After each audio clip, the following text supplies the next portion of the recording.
네, 안녕하세요. 수고가 많습니다. 지금 시장이 이제 막 올라오냐, 마냐, 그러면서 또 한편으로는 이유를 모르겠어요. 상승하는 이유. 지금 왜 상승하고 있냐. 이제 각자의 견해가 다르지만 뭐 그냥 기술적인 부분으로 또 해석하는 게 가장 좋고요. 코스닥만 보면요. 현재 위치에서 제가 봤을 때는요. 이제 차트적인 측면으로 봤을 때는 이 한 833포인트 정도까지 여기 전 고점이죠. 네, 여기까지는 일반적으로 올라오는 그림이 전 그려진다라고 봐요. 그럼 이게 올라오려면 어떤 조건이 성립해야 돼야 되냐? 늘 말씀드렸던 것처럼 바이오가 선방을 해줘야 되고 그리고 카카오나 네이버 이런 IT 기업들도 선방을 해줘야 됩니다. 상승 여건은 만들어졌다라고 봐요. 오르지 못할 만한 명분은 없다는 거죠. 그러니까 IT 쪽에서는 일단 매출이 계속 괜찮아요. 그러니까 회사 경영을 굉장히 잘하는 것 같더라고요. 카카오도 그렇고 네이버도 그렇고 보통들이 아닙니다. 근데 매출이 괜찮은데 아무래도 이제 인플레이션이다 뭐다 하면서 유지적인 측면에서 좀 문제가 있는데 이 부분을 이제 비용 절감이라는 이유로 좀 절감해서 매출이 발생하는 것을 영업이익으로 가져오는 좀 극대화시키는 전략을 쓴다고 하면 상승에 대한 명분은 만들어진다라고 보고 있고요.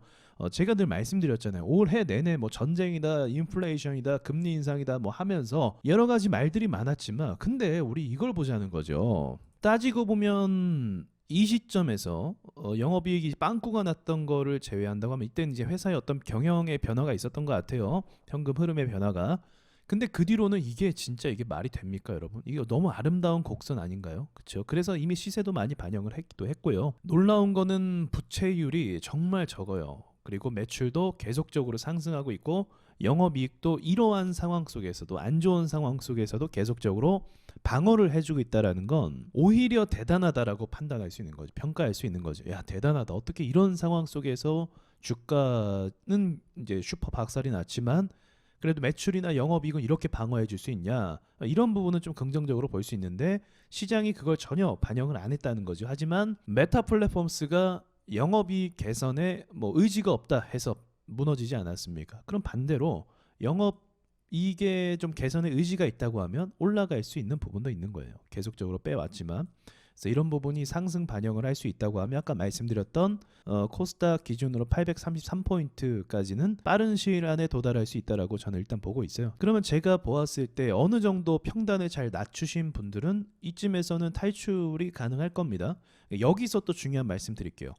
만약 이거 올라와서 이제 올라오면 좋겠지만 만약 올라와서 원금에 좀 도달하려고 한다. 그러면 필시 뭐 하라고 제가 계속 말씀드렸습니까?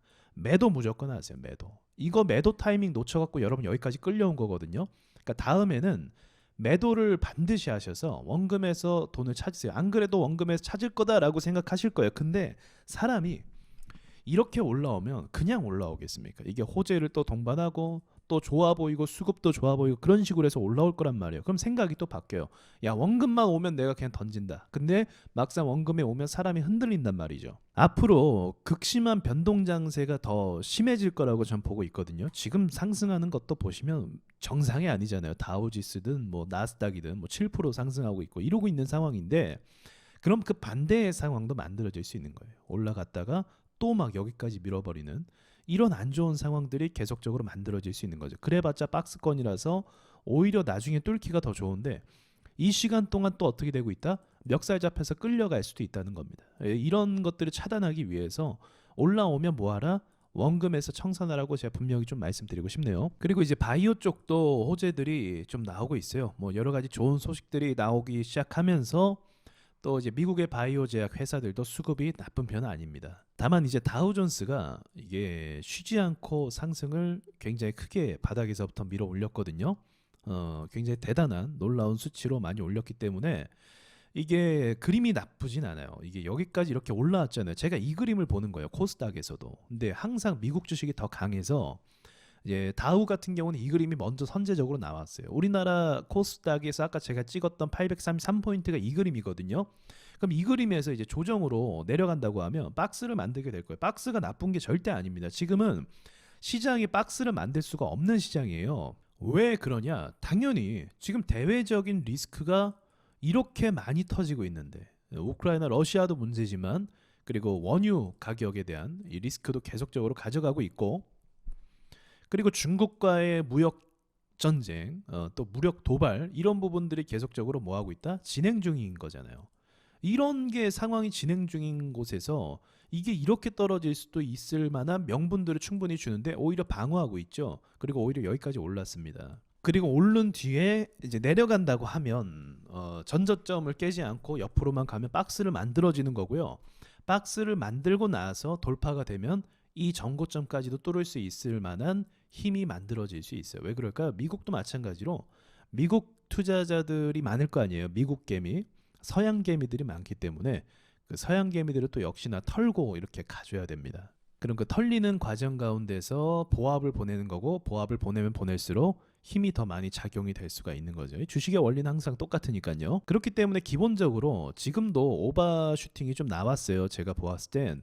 그래서 여기서 더 간다라는 전제를 좀 가지시기보다 여기서 이제 조정 국면으로 좀 들어갈 수 있다, 이렇게 보시는 게 더 맞아요. 그렇다면 지금 당장 원금에 좀 도달한 사람들이 몇몇 계실 거라고 좀 보거든요. 소형차들은 좀 올라와서 그런 경우에는 좀 청산하는 게 좋을 것 같습니다. 또 중요한 섹터가 눈에 보이는 게 있는데 그게 바로 그냥 자동차 섹터예요. 전기차뿐만이 아니라 자동차 섹터 자체, 이 중에서 일단은 전기차 섹터도 힘을 많이 주고 있습니다.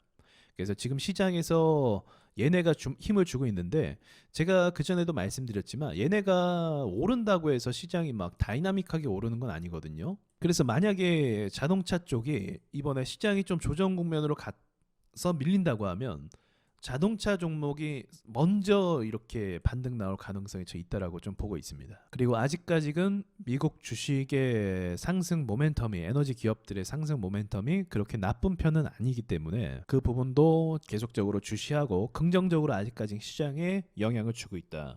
미국의 선거에 관련돼서도 증시 움직임이 영향을 받을 수 있거든요, 아무래도. 하지만 뭐 선거를 앞두고 올랐다 이런 견해는 아니고, 제가 보았을 때 에너지 기업들의 매출 선방, 그리고 우리나라 기업들도 매출이 나쁘지 않기 때문에 그런 부분이 영향을 받아서 올라갔다라고 볼 수 있습니다.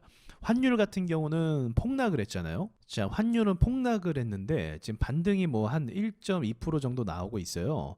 반등이 어느 정도는 나올 거라고 봅니다. 이 폭락 각도가 좀 세갖고 여기서 이제 기술적인 반등 나오긴 하는데, 저의 견해로는요, 이 1200원대는 이제 안 갈 것 같고요, 1300원 이제 부근에서 움직일 거라고 이렇게 보고 있습니다. 1300원. 그러니까 환율은 여기서 더 내려가지는 않고, 아무래도 금리가 계속적으로 오르고 있고 금리 차이 역전 상황을 진행 중이기 때문에 아직까지는 리스크 가운데 있거든요. 그래서 1300원 위에서 머물 가능성이 있다라고 보지만, 환율이 이미 폭락을 했기 때문에 여기서 이걸 다시 이렇게 끌어올라가는 건 좀 힘들 수도 있어요. 하지만 시장 변화에 따라서 좀 힘있게 반등은 나올 수도 있습니다. 뭐 1380원 이런 식으로. 그러나 이제 이 위에까지 막 도달하는 거는 아마 어려울 거라고 보고 있어요.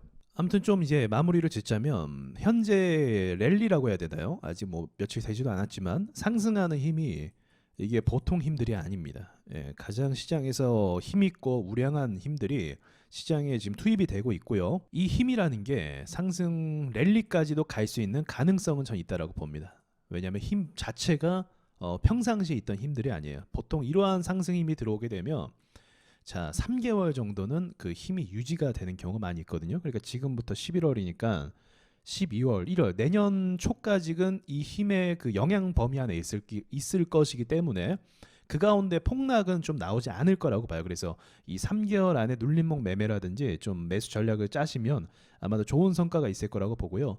그리고 이 3개월 동안에 보합을 간다고 하면 그 뒤에 또 추가적인 다른 섹터로 순환이 되면서 의미 있는 섹터, 바이오가 될 수도 있고요. 또 반도체가 될 수도 있거든요. 반도체 종목들도 많이 눌려서 충분히 가능성이 있어요. 이제 그러한 또 타이밍으로 교체가 된다고 하면 아마도 그때는 좀 힘있게 올라갈 수 있지 않을까 생각을 갖고 있습니다. 만약에 지금 당장 이 수급발로 해서 뭐 바이오라든지 IT 업종 쪽으로 좀 수급이 들어오면은 지금부터도 이제 833포인트 가능성이 있다라고 보고 있어요. 그리고 어제도 밤에 말씀드렸지만 이거 문제였어요. 항상 저도 코인 시장이 좀 안정화가 되고 이게 진짜로 우리가 뭐 상용화가 되기 위해서는요, 선물 시장 다 갈아 엎어버려야 됩니다. 얘네가 제일 문제예요. 그래서 이 시장의 변동성이나 코인에 대한 그 신뢰를 가질 수 없는 것 중에 하나가 이 선물 시장이거든요. 레버리지 시장. 이게 영향을 주거든요. 그래서 이게 진짜로 도박판으로 만드는 그 단추 역할을 하는 거고, 이것 때문에 돈이 많이 되니까 코인이 정상적으로 움직이기보다 이제 세력들이 이걸 같이 연동해서 장난질을 많이 치는 거죠. 그래서 이 부분은 확실히 정리가 좀 돼야 되는 부분이라고 저는 생각을 했고, 오히려 이게 이제 봐야 되는 부분이지만 악재로 작용을 했잖아요. 어쨌든. 근데 악재로 작용한 게 오히려 이 코인 시장의 시세를 안정화시킬 수 있는 가능성도 열려요. 만약 그렇게 되면은 앞으로 준비하고 있는 P2E라든지 그리고 NFT라든지 이런 시장이 오히려 사람들이 너무 큰 변동성에는 이제 정상적인 기능 작동이 안 될 수도 있거든요. 근데 어느 정도 이런 것들이 안정화가 되면 이제 그제서야 좀 활성화가 되고 관련 종목들도 오르고, 그렇게 되면 카카오, 네이버라든지 이런 종목들의 반등이 또 시작이 될 수 있다라는 또 시나리오가 만들어질 수 있거든요. 하지만 이제 좀 더 지켜봐야 돼요. 코인이 근데 FTX가 지금 이 악재가 터진 것 치고는 코인 시장이 얼마 전에 폭락하긴 했잖아요. 근데 폭락은 하긴 했는데 금세 멈춘 느낌도 있습니다. 코인 시장 금세 좀 진정이 된 느낌도 없지 않아 있어요. 하지만 이것도 마찬가지로 지금은 그렇지만 아직 며칠 안 됐잖아요. 이것도 보름 정도 봐야 돼요. 이제 주식이랑 다르게 매일 거래가 되기 때문에 24시간 한 보름 정도 지나서 별 문제 없으면 그냥 넘어가는 겁니다. 그래서 아직은 위험 그 수준에 있지만 제가 봤을 때는 오히려 이게 향후에는 좀 호재로 작용해서 코인 시장이 안정화될 수 있는 명분이 주어진다. 그리고 제도 안으로 들어올 수 있는 명분도 또한 주어진다. 피해액이 너무 크잖아요. 그래서 그런 것들이 밑밥이 다 깔려가는 거예요. 자, 여기까지 말씀드리고요. 시장에 진행되는 부분은 계속적으로 제가 또 말씀드릴게요.